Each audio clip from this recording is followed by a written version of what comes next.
My own name is Rosemary Harris, and I have the great privilege of playing Aunt May. When talking about Spider-Man stories through any medium, a lot of people pose the question, is this a story about Spider-Man?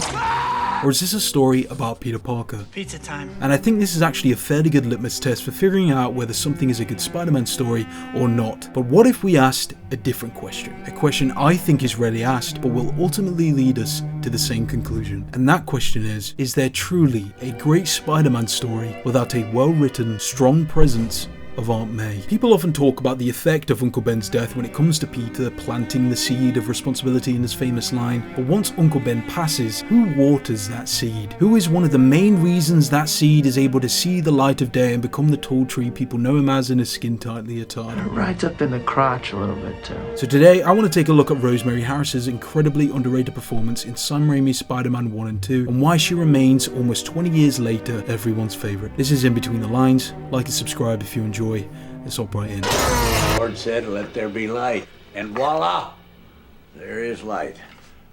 40 soft glowing watts of it. Good boy. God will be thrilled.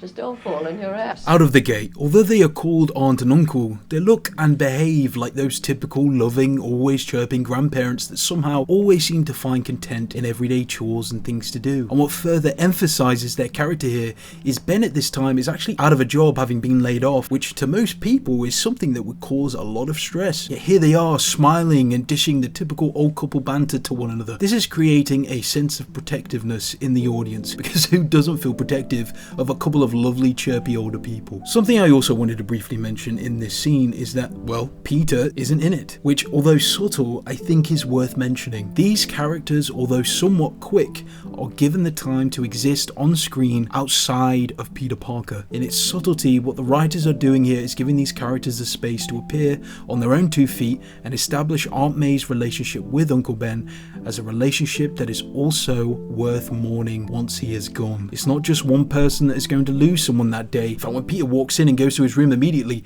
the camera doesn't follow Peter. It stays with Uncle Ben and Aunt May watching Peter walk up, which is obviously very intentional. I think I would describe this initial introduction, as well as most of the scenes leading up to Ben's death, as building comfort. This is Peter's safe space, but it's also May's safe space, a safe, cozy place that is about to come crashing down. Now, admittedly, after this scene in the first film, May doesn't get a whole lot of screen time besides a couple of heartfelt character moments. I'm fine with this. At the end of the day, this is an origin story with Peter being the main character, so there's a lot that needs to be crammed in. But with the groundwork laid out to build upon, its follow-up is where Aunt May begins to really shine through.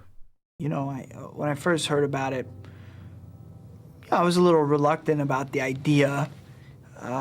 But I went and talked to Sam, and he just talked about it from the standpoint of character. Right from the get-go, what is established at the beginning? Peter has lost his job, he's behind on his rent, on the verge of failing his class at university, and is on shaky terms with his closest friend because of what happened between his father and Spider-Man. He's so stressed he doesn't even remember it's his birthday. And then... Oh, what, Ben?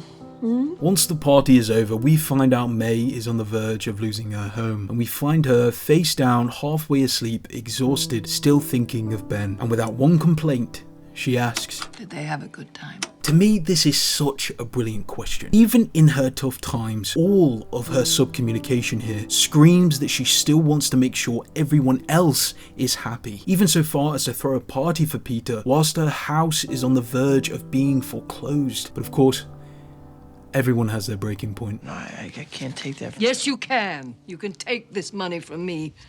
For God's sake, it's not much. Now take it. This scene, to this day, still makes me upset. It'd be very easy to take this moment and keep May's character in a very two-dimensional box and not allow her to express anything but undying, smiling support. Obviously, this is still an expression of love, but for her to be viscerally angry at being unable to give to the people she loves, even at her own severe expense, adds a whole new level of depth and authenticity to her character. At every turn, she deflects from her struggles and gives, and I think this stubbornness in not wanting to be helped is something so many of us can relate to in terms of the older people in our lives, where even as they become more vulnerable, they crave so much to keep their autonomy and to keep going as if everything's fine. Aunt May has flaws, and not just flaws, but flaws that feel genuine and earned from what she's going through. And I can't stress enough how Rosemary's delicate delivery of her lines and facial expressions throughout the entirety of the first film and all the way up to this point, for then this sudden change to anger and then crumbling teary-eyed sadness, is such a startling, heart-wrenching display of acting that is done flawlessly. We are now going to move on to May's next important scene. Obviously there are scenes leading up to this of her in the bank with Peter that add to showing her struggles financially. I want to talk about this scene.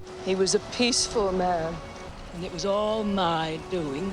Turns out May blames herself for Ben's death. So along with everything else she's going through, this entire time, May has been dealing with this burden as well. And in hearing this is the breaking point for Peter. Realizing that his aunt has been tormenting herself this whole time, he does what Peter always does in the end. He does what's right. I'm responsible. For what?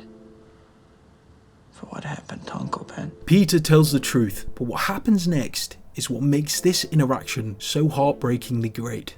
I held his hand when he died. Aunt May isn't all smiley happy that he told the truth. May is so shocked, she almost looks horrified. So much so, she pulls her hand away, doesn't say a word, and leaves the room. There is something that feels so real about this scene and actually quite unsettling in a way. Someone that expresses such undying support and love for Peter is sat here horrified at what was just said, trying to process it. The writers didn't give Peter the easy way out. His most loyal, loving aunt has pulled away from him, I think for the first time. And you can understand it, finding out after so long that Peter was there with Ben as he died, heard his last words, and he didn't tell her from the guilt of feeling responsible. What's interesting about this is I think May's silence here is out of pure conflict. I think she probably understands that what Peter did is fairly understandable and something he could have never have known would have happened after he let the thief go, and that it's not his fault, but still incredibly hurt all the same, and especially at the fact he didn't tell her. In just a few scenes with Aunt May, she has done so much thematically and peeled back so many layers of a character that has barely any screen time. It's incredibly impressive. And with that, we come to her final scene in this movie, the moment where it all falls into place. What's going on?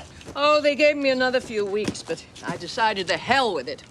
I'm moving on. We find May in the process of moving out, and I think this is metaphorical. After the Peter reveal, perhaps she was able to finally grieve more deeply with the relief of knowing that at least Peter was there when Ben died, and that if Peter, the person she loves most, is not responsible after what happened with him, then neither is she. By moving, I think what is trying to be communicated here is she is moving on, and that there is nothing really left here besides heartbreak and burdens of the past. Listen, about my last visit.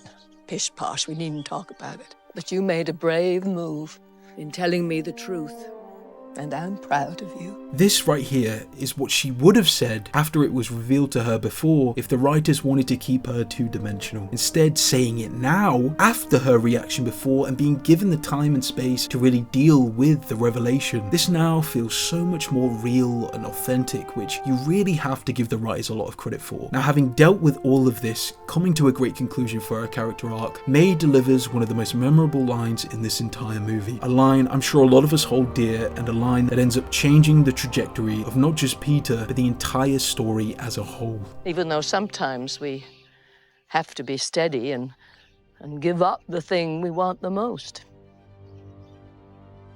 Even our dreams. Spiderman did that for Henry, and he wonders where he's gone. With this conversation and line, Peter has now fully realized what he must do. No matter how hard or difficult, Spider-Man must exist. And by extension, Peter must endure. God, I mean, it's just so brilliant, right? So much of who Peter ends up aspiring to be is encapsulated and inspired by Aunt May. And, you know, they don't have to state it out loud. You know, they don't need some monologue from Peter. Oh, Aunt May is my greatest inspiration. If it wasn't for Aunt May, then I wouldn't be able to do these things. You don't need that. There is a certain trust in the audience to be able to understand and interpret these things, which does so much justice for a character, and is why it frustrates me how little she is talked about in this series. Personally, I think in a lot of respects, Aunt May is the heart and soul of these movies. And quite frankly, I'd just like to give it the props it deserves. But there's one part that's missing. Not only did she change the trajectory of Peter and this story, It was my dream.